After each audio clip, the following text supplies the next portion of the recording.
Here for your 5 News at 5, I'm Erica Thomas. And I'm Darren Bob. After a weekend marked by massive nationwide protest, even vandalism, law enforcement officials remaining on high alert. Protesters returned to the U.S. Supreme Court today for a 4th straight day after the conservative majority sent the issue of abortion back to individual states.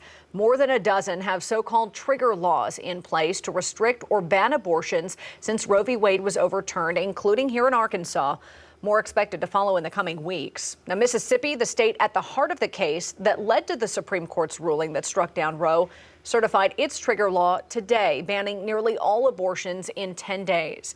But in Louisiana, a civil district court judge has already temporarily blocked the state's trigger laws from taking effect after providers sued.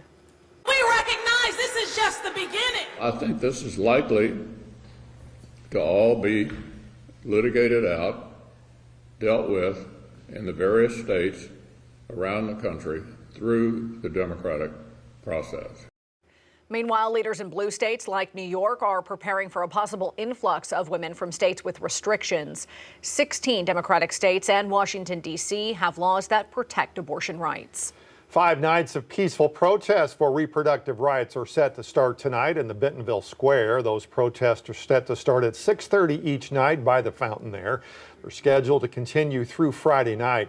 Coming up, 5 News will have live reports from the square on your 5 News at 6 and 10. Following Friday's Supreme Court ruling, Family Council of Arkansas Conservative Research Group called on the community to step up and help with the unplanned pregnancies. 5 News reporter Catherine Gilker is live at a pregnancy resource center in Rogers, already reporting an uptick in people reaching out for help. Catherine? I'm here at Loving Choices Pregnancy Center in Rogers, where they help girls and women who find themselves in a crisis pregnancy. They say over the weekend, they got a dozen calls for people needing their help, which they say is more than normal, and they're expecting that number to increase in the coming months. Over the weekend, I got so many calls because we're going to be the hope for these girls moving forward. Loving Choices Pregnancy Resource Center provides free pregnancy testing and ultrasounds. It also provides a mentorship care program for moms and dads until their baby is 9 months old. They come every week and they take classes to learn everything they need to know about being a good mom or a good dad, and in the process they're earning mommy and daddy bucks.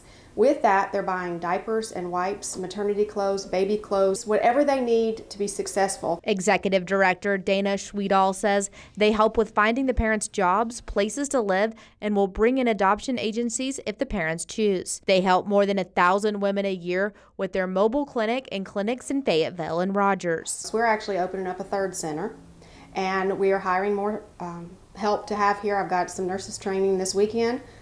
So everyone's been preparing for this for a while. Schwedal says it's a blessing to be able to offer hope to someone who doesn't see hope. A lot of these girls don't have the support they need to choose life, and so we are giving them the support material-wise and the support just in emotional support by having a mentor. Loving Choices provides all its services for free, so they rely on donations from the community and volunteers. I'm live in Rogers, covering news where you live. Catherine Gilker, 5 News. All right, Catherine, thanks. We did reach out to other pregnancy resources center in the area. First Choice Pregnancy Medical Center in Fort Smith expect to see an increase in pregnant women reaching out for help now that abortions are banned. Today, the Supreme Court ruled in favor of a former high school football coach who sued his Washington State school district. He claimed the district violated his constitutional rights when it told him to stop praying with students midfield after games. In the 6-3 majority opinion, Justice Neil Gorsuch wrote in part that the Constitution calls for tolerance, not censorship, for religious and non-religious views alike.